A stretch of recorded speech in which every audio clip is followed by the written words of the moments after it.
Zavírála za manželem dveře, na statku zbylo ticho, studený vzduch. David stál a hledal správné věty, jak říct, že už dál nemůže hrát tuhle hru.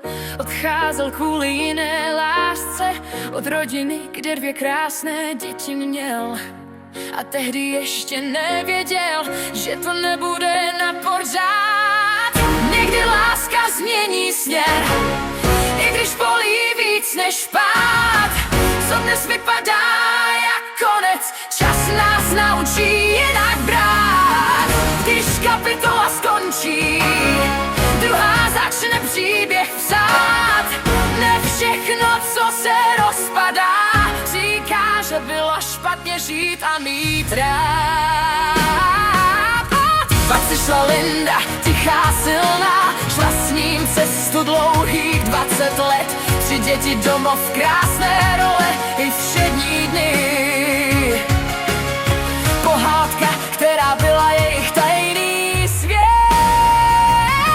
Jenže někdy láska změní směr, i když bolí víc než spát. Co dnes vypadá jak prohra, se novým začátkem může stát. Jedna kapitola končí, druhá začne příběh psát.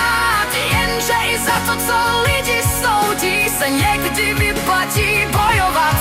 Ani 20 let není jistota, když se city začnou ztrácet tiše dál.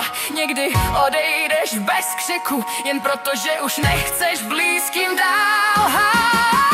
Děti zůstaly tím, co je spojuje, i když svět se znovu rozpadá. A David zase stál v tom samém bodě, který už dávno dobře zná.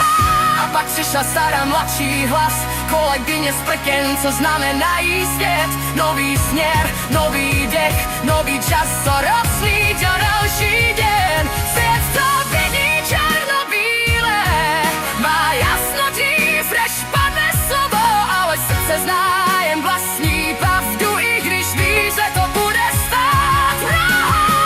Někdy láska změní směr, i když bolí víc než pád.